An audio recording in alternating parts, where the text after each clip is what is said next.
All right. Almost there. Almost to the last number. Don't forget, it will reveal the incriminating evidence.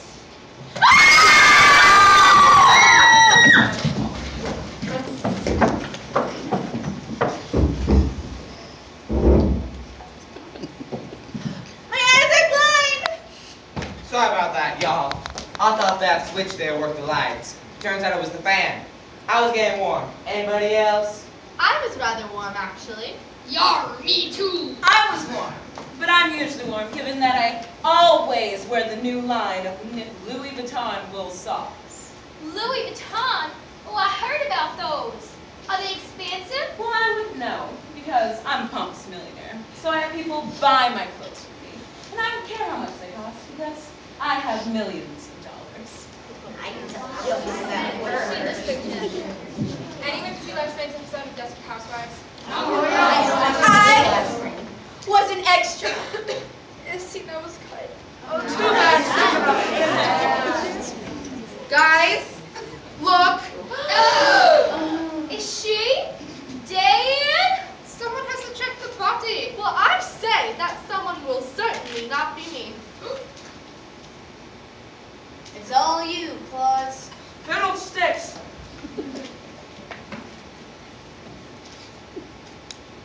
Ho ho ho! She has no pulse! Oh my goodness, how truly awful. Tragedy has befallen this great nation. Shoulder to cry on, shoulder to live on. What happened? Wait a minute. I read in the magazine about this exact phenomenon. These supernatural events occur, and these random eyes are called these time wormholes, and they stab whatever object is closest. It could be anything that happens nearby. A coffee table, a volleyball, a fajita quesadilla. Most often, it's a human chest. So, you're saying that it's scientifically possible for a knife to spontaneously appear and stab someone? That's what I'm saying, man. I have heard about this. I believe the exact name for the phenomenon is, yes, spontaneous manifestation and thrust of knife. Oh, SMATOK. Given that we all appear to agree that this was obviously a naturally occurring event, I propose we all go home and never speak of this naturally occurring event again. All in favor? Aye. Opposed? Thanks. OMG, she's cured! Actually, Britain's model, neither deafness nor muteness are pure conditions. So I believe that probably thinking deafness was Probably faking it. Yes. Great scholar's right. I'm not actually deaf nor mute. On the contrary, I can speak and I can hear. Murd! What? Just checking. Now, you're probably wondering who I am. The answer is quite simple. My name is not probably faking a deaf mute, but in fact, inexplicably omniscient inspector. That's right. Earlier tonight, I received an anonymous tip that something would be amiss at the mysterious host's infamous knife room. So, I came here undercover and see now something is undeniably amiss. I assure you, good Inspector, that nothing is amiss. We've already established that mysterious host is just another sad victim of spontaneous manifestation and thrust of knife. I beg to differ, ma'am. I believe what actually occurred here tonight is murder. That's preposterous. That's absurd. Merry Christmas! Inspector, what gives you the impression that this was murder and not spontaneous manifestation of thrust of knife? Why, during the Depression, knives were so hard to come by, and spontaneous manifestation and thrust of knife was so common that if you wanted a slice of bread, your only option was to pull the loaf and wait. Thank you for that analysis, Professor Chamberlain. I suspect murder, and I do, for two reasons. Reason number one, the mysterious host was stabbed mere seconds before opening this box of incriminating evidence. It seems only logical to assume that someone in this knife room committed murder. Reason number two, there is obviously no such thing as spontaneous manifestation and thrust of knife. In all my years of inspectoring, this may be the dumbest excuse I've ever heard. Oh, really? And if the knife didn't spontaneously manifest itself, where do you suppose the knife came from? You're joking. I never joke. Oh, Yes. The walls are covered in knives. Touche. Oh! Knife room! I get it now! This was murder, ladies and gentlemen. Murder in the first degree. Or maybe second. I forget the difference. But no one leaves this knife room until I crack the case, even if it takes all night. Look, we can't stay here all night. Yeah, what if some of us have a hot day later on? You have a hot date. Hypothetically speaking, any number of us could have a hot day tonight. You, me, anybody. Do you have a hot date? Hypothetically, I could have a hot date. Do you have a hot date? I obviously don't have a hot date. I have a hot date. Ladies and gentlemen, we are wasting precious moments. The sooner I solve this mystery, the sooner we can all be on our way. Now, I have dedicated my entire career to the life of a mysterious host. I know everything about her, and more importantly, I know the people he is interacting with, which I know who among you might wish her dead. For example, pompous millionaire. Me, Inspector, you're barking up the wrong tree. Am I? Would you mind telling me how you became so wealthy? As I said earlier, I accrued my unbelievable wealth by conducting illegal business with crooked oil executives. Is that a crime? Yes. Well, But let's ignore that for the time being.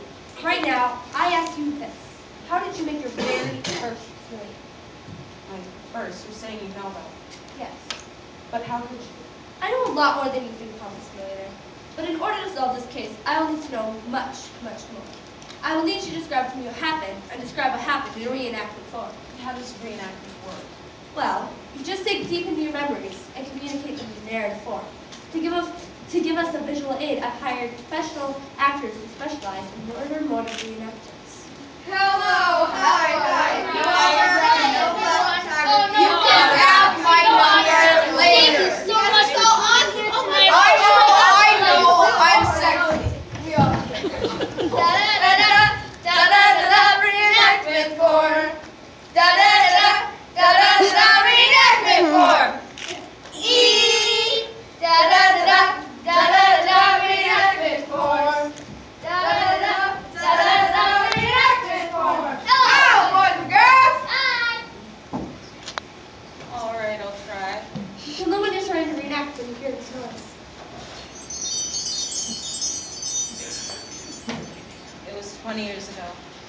We were just kids with dreams. Dreams of coming up with the next $1 million idea.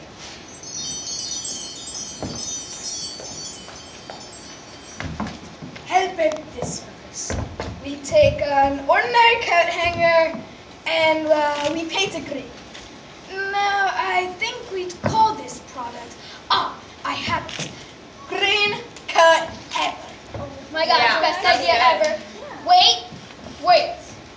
A commercial airline where we'd take all the seats and we'd replace them with trampolines.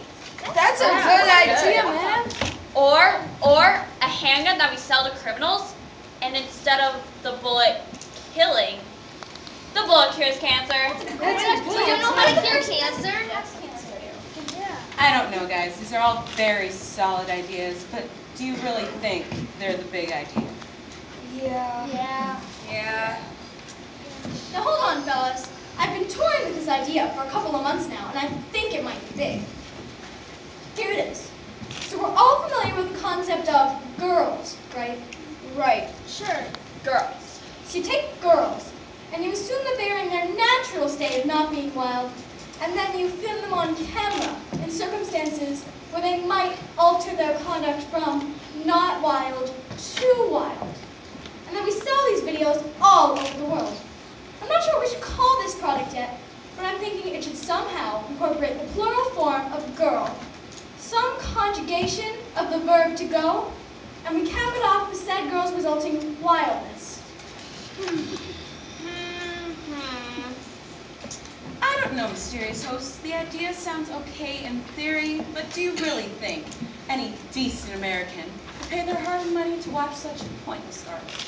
Yeah, you're right. It's a lovely idea. Hey, listen, man, we gotta run. We're late for the Barbershop Quartet National Championships.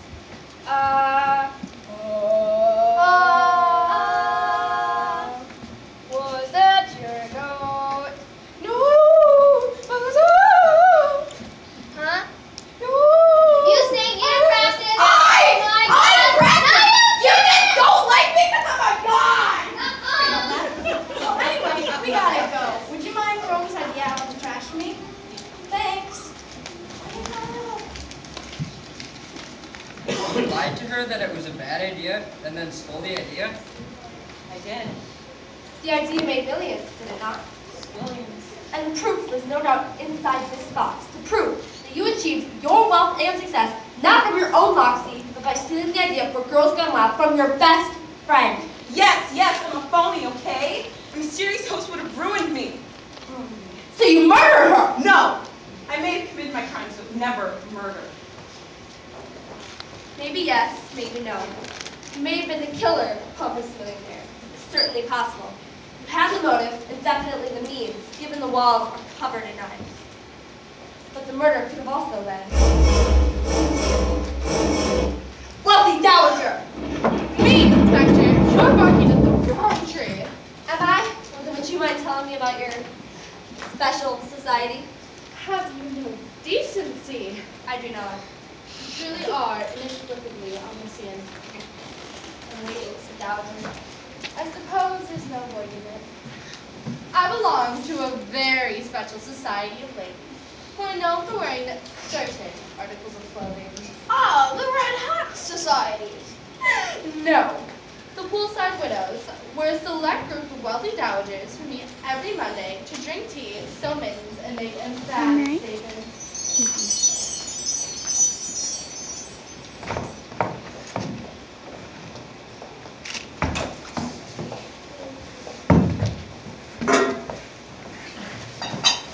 And that is why toilet paper has no place in public bathrooms.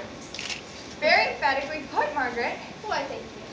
And I don't know about you guys, but I think Puerto Rico is far too small to be considered a continent. Oh my God,